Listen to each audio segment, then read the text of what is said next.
Today, I decided to test out the new Velox 5.7 Carbine Chassis and find out that it's actually a decent gun. Alright, hello and welcome back, you absolute losers. So, here we are, once again. Well, not really once again, but you know what I mean. We're back, okay? Jesus Christ. We are taking the Velox new, I think it's the carbine thingy. I'll throw up what build I'm using. I don't remember what. It's the aftermarket part for like this week, or the mod kit. I don't even know what they really call it in this game, genuinely.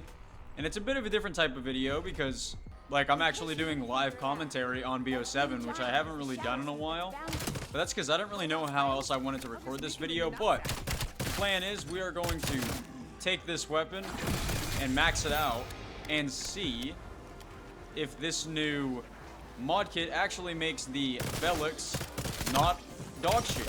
Because I think when I took it to round 50, this was like one of the first guns in BO7 that I took to round 50. I was like, yeah, this shit actually sucks. So we're gonna see if this carbine chassis makes it any better. And I mean, just off of using it right now, obviously I think putting on the carbine chassis like decreases the weapon's damage, like base damage, but obviously now that it is full auto, its fire rate is majorly increased, so maybe it'll make up for the difference. Maybe it'll catch up for the slack. And I decided to run it on Totenreich because number one, this is my favorite map in the game, so you know, deal with it, I guess. Also because I think at a base level, like out of all the maps in BO7, I think Totenreich, I don't want to say it's the hardest one, because honestly I think probably, for some reason for me, probably Astra is probably the hardest map, because it has like virtually no training areas. I'm gonna go down. Okay. Oh, Jesus. You know, call that a skill issue, I guess, but like, also because Totenreich, compared to like, because Astra doesn't really have any like special or elite enemies. It's basically just like killing zombies the entire time, which I don't really feel like gives a full range of the weapon, you know what I mean? And obviously I know the Necropincer, he's not an elite enemy, but out of the specials that we have in the game, he's definitely the most elite light. Because, you know, he pulls up a shield, makes him invincible until you break it. So, because compared to a shock mimic that literally dies incredibly quickly, pretty much regardless of any gun you're using, and then honestly the Oni from Kawakajo is kind of the same way. Like, he's really not that tanky. So being on Totenreich will give me more of a better idea of how this thing is going to perform against, you know, enemies that, you know, have more health and that are actually annoying to deal with. Like, the Oni isn't annoying to deal with at all, unless you know, you get far away from him and he hits you with the shock. But like, at a base level, he's really not that difficult to kill, right? And then the Mimic, I mean, literally doesn't do anything. If you stay enough of a distance from him, he's not going to be able to pull you in. But I can already tell that ammo is going to be quite a big problem for this thing, as we literally already had to buy ammo in the middle of a frost zombie round. So we had to spend, I mean, it's only 250 points, but we already had to spend points when we were going to get a max ammo. Obviously, that could somewhat be my fault for missing shots earlier, but no matter how good at the game you are, you're not going to land every shot, so you need to take that into account. I'm going to have to buy ammo, because we're not going to kill enough zombies to get the points we need for pack. And it is round 7, and we have bought ammo twice. Well, about to have bought ammo twice. Because, you know, obviously, like, while this basically makes the Velox an SMG of sorts, right, it doesn't have the bonus damage that all SMGs have when you get within a certain range of enemies that makes your damage even higher. So it's, you know, even though it basically makes the Velox an SMG, it still has the downside of having low damage and not getting a boost like a regular pistol does, even though it basically makes the Velox into like a hybrid SMG. So obviously that in itself is going to already make this thing not like a viable thing in place of an SMG or something like that. And I already know whenever I start setting up my perks, we're getting Mule Kick and Vulture Raid as our first 4. Pack 1 green. 378. What? That's not terrible. I mean, it kills pretty damn fast, so. I mean, yes, I know we're on round 9, but we're also using a green rarity pack 1 weapon, so that's why I'm like, you know. But we are going to snag Vulture Raid now because we're already going to be out of ammo. And I am not dropping 1,000 points on ammo on round 10, dude. And obviously, right, like, it doesn't deal the best damage to armor, right, as was kind of expected, you know what I mean? And, like, that's the thing with a lot of these, like, mod kits, is that, like, for some reason, I feel like a lot of people, like, expect them to just automatically make the weapon, like, a fucking beast. And, like, that's just not gonna be the case. Because at the end of the day, even though, yes, it mods the Velox from a 3-round burst to a full auto, it still is a pistol. So it's still gonna do bad to armor, you know what I mean? And I feel like that's what people are always like, oh, this mod kit sucks. It's like, no, it's a fine mod kit. It's just that, like, your expectations were way too high. Like, don't get me wrong. Like, I understand the concept of, like, you know, you're modding the weapon and people want the weapon to go from being the way it is to being an absolute beast, especially when we're talking about a pistol like the Velox.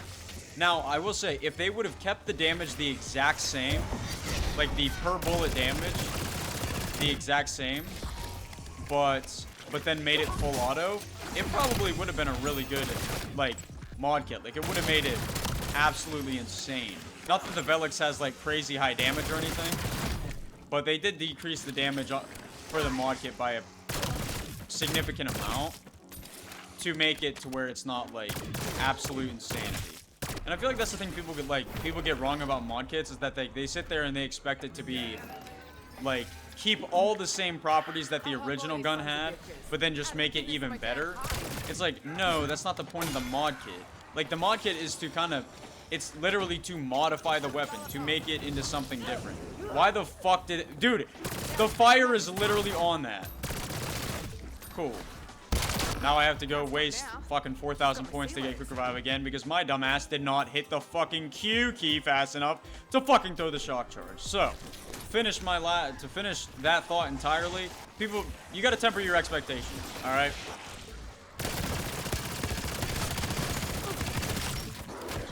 Like, I'm not coming into this thinking, oh man, the Velox is gonna fucking be a beast now. I'm thinking, okay, it's gonna be full auto, it's gonna be more convenient. Damn it. I was hoping we were gonna be able to get rid of his bitch ass. I really don't want to fucking waste 1,000 on ammo, but we're gonna have to do. Obviously, I'm aware that, like, if I were to optimize, like, every single couple zombies I kill running back and picking up all the ammo that they dropped, I probably wouldn't be running out of ammo as often, but realistically, in a realistic scenario, you're not going to be doing that every time, especially because zombies are going to be running over directly all the other ones that just got killed, and it's going to be not worth it for most people to run back and try and get all of them, like try and get all of the ammo, because, like, look, there's nothing I could do right there to just try and run back and get it. Hey, what do you know? What are the chances, dude? Literally, oh my god, that's crazy. So I'm actually recording this before my how does the random perk drop video comes out. Right, so I'm recording this actually the same day it comes out, but in the morning, so it's not out yet. And literally in that video, during my testing, I never got a single random perk drop for Totenreich. And I stated in that testing that I could not remember a time that I ever got a random perk drop on Totenreich, even before that test. And I get a random perk drop during the next fucking video, dude. Oh my god, that's fucking awesome. Dude, it's the Velox, bro. The Velox is bringing me fucking luck right there. Making me look like an idiot right after a video I made that took me 2 weeks to fucking do. Giving me the luck I needed. God damn. Fuck, dude. Already out of ammo again, bro. That's fine. We'll just take him with us because we got enough money to pack, so we don't got to spend it on ammunition. See, but like, here's the thing, right?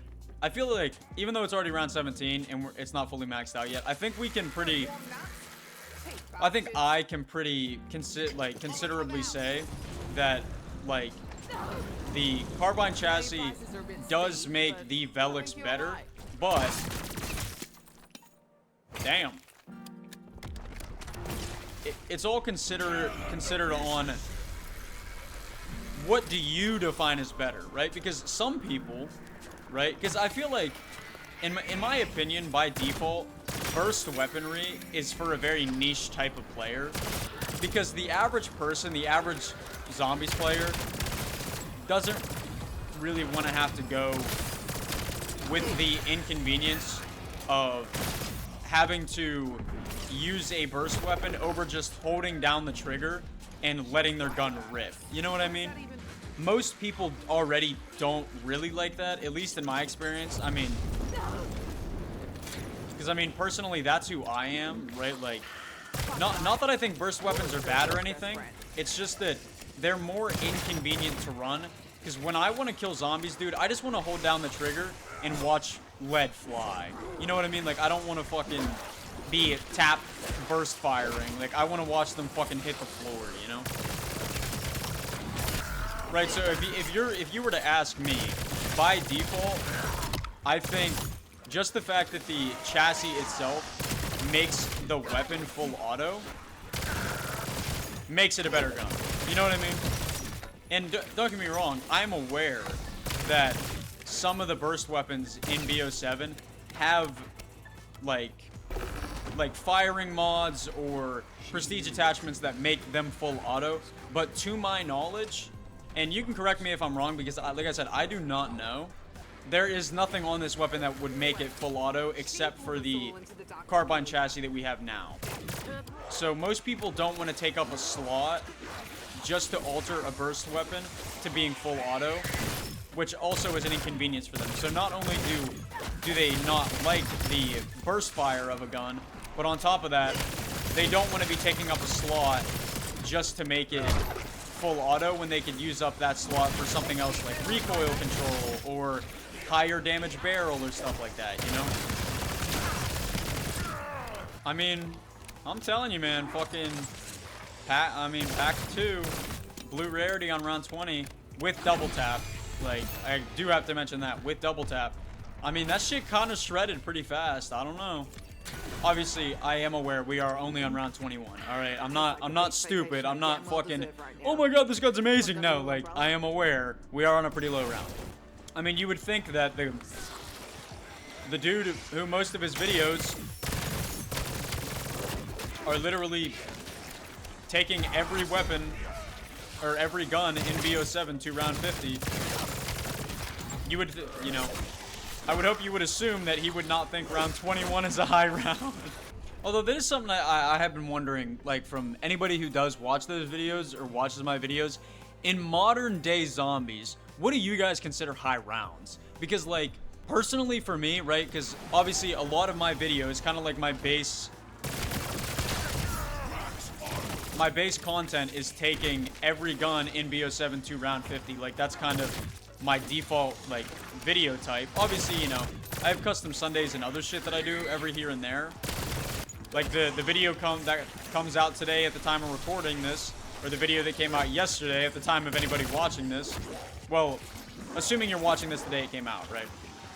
Like, that was just a random thing that I thought about doing. Like, hey, I wonder if I can figure out how the random perk power-up actually works.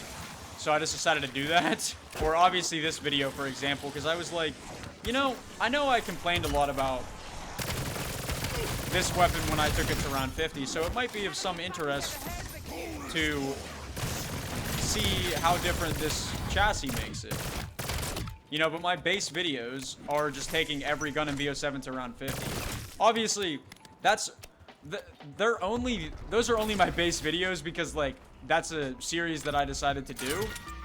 And so, you know what, we're also gonna get this because it'll be of interest since, you know, that's the Necropincer's weakness. That's only because I decided to make that series on this game. So due to that, like, in order to get that done by the end of the VO7 life cycle, I need to get those out, like, because I think I upload 4 times a week. So 3 of those videos per week usually need to be one of those videos. Because obviously on Sunday I upload custom Sundays, so that's obviously not even going to be a video on BO7, let alone taking a specific gun in BO7 to round 50, you know? I mean, already, you know, Pack 2 Purple Rarity, it was kind of doing pretty good. Once again, we are on round 24, okay? But yeah, I don't even think I finished that thought, honestly. What do you guys consider high round? Because, like, in modern zombies, because personally for me, like, in, like, older zombies games, I would consider, like, round 36 and higher pretty high round, because your weapons drop off way before that. Like, they're not, like, high rounds, but, like, that, you're getting into the upper echelon of high rounds. And then, like, I feel like once you crash that, like, what the fuck? Past that, 50 to 60 round threshold, like, in BO1 or BO2 or anything like that, I would consider, like, that to be high round. Like, you are officially, like, pretty far up in the high round category. Damn, that shredded his ass real fast. I mean, I don't know. I will say, right, I can already see the downside of this. And it's not the Carbine Chassis' fault for the Velox. It's just that this thing's, like, downfall, like, its biggest one that I can tell already, is the fact that while it seems to shred pretty heavy, it also has such a high fire rate and so little magazine size, like 48 rounds, and I'm using the biggest magazine size, that you can't blow through an entire horde. You know what I mean? Like for example, LMGs, right? Like, while most of them shoot slow, I mean, yes, they do deal, like, a lot more damage usually, but they have so many rounds in the magazine that you can confidently blow through an entire horde. But with this thing, even though it seems to rip through zombies pretty fast, it has so little ammunition that, well, let me rephrase that. It has so little magazine capacity that even though it can rip through zombies pretty fast, it just kind of feels a little bad because it has to stop.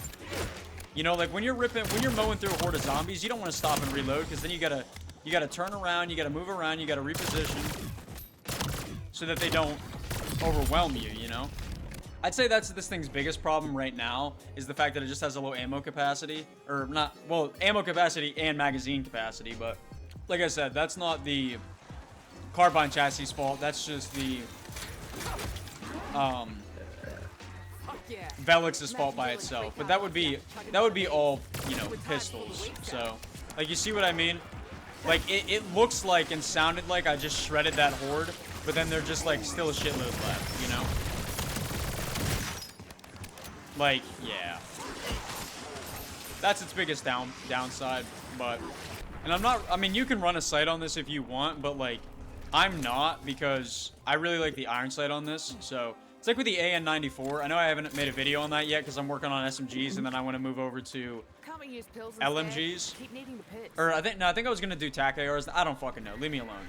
But it's like with the AN94. Like, that gun's iron sights are so good that I don't feel like I need to use like a red dot. Same with this chassis. This chassis adjusts the iron sight, so it's actually kind of nice. And I know that I could run this akimbo, but I feel like you're losing out on the benefit that this thing has on where Because, like, with a burst, your accuracy, at least in my experience and in my opinion, it automatically goes down more because your gun is bursting up. It's not like a consistent rate of recoil. It just, you know, it bursts upwards. So it's a lot more annoying to control. You know, it'd be like, you know, like up like that. But with this, you can just fucking beeline it. Because it's not bursting up. It's just a consistent rate of the same thing so that it's easier to understand and control. And I know there's probably going to be somebody out there who's going to be like, well, the AN-94 is a burst gun and I love it. And okay, and here's the thing about that, right? Dead ass. When using the AN-94, I didn't even notice that it was a burst. Because it fires so ridiculously fast that you genuinely cannot even tell that it's a burst at all. And I didn't notice it until I was until I tried to shoot like one zombie one time, and I noticed that 2 shots came out, and I tried again and 2 more shots came out, and I was like, I'm not holding it for that long, it shouldn't be doing that. And then I was like, oh, it's a burst. But it shoots so rapidly that you don't even notice. Also, some random shit, right? Like, so I've been working like 10 to 12 hours a day, like for the past like month now, which is why like I took that, and I totaled my car, so like that's why I took that like 3-week hiatus. It was just really impossible to figure out how to make videos when I was working that much, and then dealing with insurance and all that shit. But now I don't have to do that, thank God. Obviously, I can't explain why due to the sensitivity of my job. I am not allowed to explain why that's changed, but it's gonna be so much easier for me to make videos when I get home now, because I'm not starting work at 7 a.m. and getting home at fucking 6 p.m. And I only eat dinner. Like, I fast throughout the day, so like then I have to get home, I have to eat, I want to decompress, I want to do all this stuff. The last thing I want to do is stay up for another 5 hours recording a video and then editing it for it to get out the next day, you know what I mean? And I don't want to spend my entire weekend just grinding out videos, you know, because it's not my job, so I really don't want to do that. Like, I want to just play video games or go hang out with friends and just have a good time. That's why I only upload once on the weekend instead of on both weekday, or on like Saturday and Sunday. I only upload on Sunday. Alrighty, we can now get it legendary rarity and see what this thing's max potential is. Also, on a random note, dude, the amount of times that I have went down in every COD Zombies game because I went to go pick up like a double points, or like in this game and in BO6 bonus points, even though I'm already fully maxed out and I don't need any more points, and I just grab it out of instinct of being a Zombies player, and then I put myself in a shit situation and go down, and I'm just like, dude, I don't need points. Why did I just waste my time doing that? I mean, obviously, you know, it's not like now that it's legendary rarity, it's insane now. No, it's obviously it's staying comparable to the relative zombie round we're on, but and I feel like that's another thing that people also do whenever they're like testing out a gun and seeing if it's good or if they like it, is like what they do is they're just like, oh man, once I get it legendary rarity in pack 3, man, this shit is gonna fucking shred forever. Like, no, dude. The whole point of rarity and Pack-a-Punch tier levels, not only is it to extend the, you know, playability during the match, but also just when your gun gets legendary rarity in pack 3, usually, specifically, because like, dude, in BO6, I would get legendary pack 3 at like round 22. Like, and that shit would shred for a while. Like, getting to legendary rarity pack 3, maxing out your weapon, bro, literally all that's basically doing is just keeping your gun useful relative to the round you're on. It's not gonna automatically make it go crazy, you know? What's up, bitch? Oh! I do not know why I decided to run back around. That's what's gonna corner me. Yep. I am not the sharpest tool in the shed, I can tell you that much. Well, we're dealing 48 out of base. 7,300 with the double tap augments and dead shot augments we have on. Okay. So maxed out, we are dealing a base regular shot with, you know, dead shot and stuff like that, and the augments, 4,800. And then with the, I don't remember, I think it's double impact or whatever. I don't remember what the double tap augment is that makes your second repetitive hit almost double damage. But with that, 73. So not terrible. I mean, I think I've seen some ARs that do less damage than that. But, you know, even with me saying that, weighing this compared to an AR is still different because an AR holds a lot more reserve ammo and a lot more magazine. And a lot more ammo in its magazine. So, still, even though, yeah, it does deal more damage than some of those, you know, there's still the inconvenience of having to reload way more often, being able to kill less zombies per magazine, and so on and so forth. So, hey, fuck off, bitch.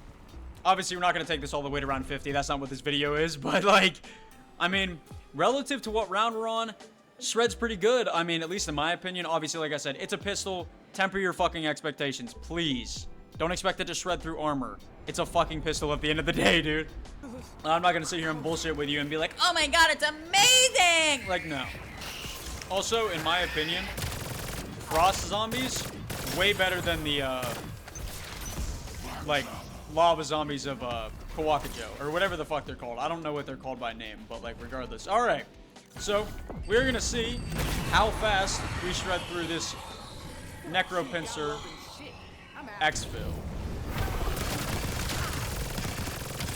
I can't see his face. Where is your face? Okay. Come on, bitch. Oh, fuck you. Other Necropincer. There we go. He finally broke his face. Uh-oh. Fuck you. Okay. Okay. Alright. Not amazing. I mean, if you were to exfil, like, on round 56 for health cap, that would probably be way worse.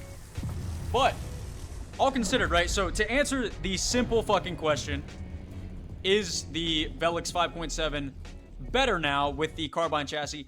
Like I said, it's relative to what you would consider better, but due to the fact that it is full auto and the fact that it, you know, takes out the inconvenience, at least the inconvenience for me, I feel like I have to fucking clarify that because somebody who likes a burst is going to try and chop my head off. Takes out the inconvenience for me when it comes to the burst effect of the base Velox. I would say that yes, it is better. It seems to shred a bit more, and in my opinion, burst weapons seem to feel like they fall off consistently earlier than other weaponry that isn't burst. You know what I mean? I don't really know why I feel that way. That's just how I feel. I don't know if that's true. I don't know if that's anybody else's experience. But so to answer the simple question, does the carbine chassis make the Velox 5.7 better? In my opinion, yes. I think it would be worth a run if you haven't ran it in a while and you just want to take it to around 31, 36, 41, just you know, up in those lower echelon of high rounds. I think it'd be a fun thing to do. Also, it would make your camo grinding significantly fucking easier if you're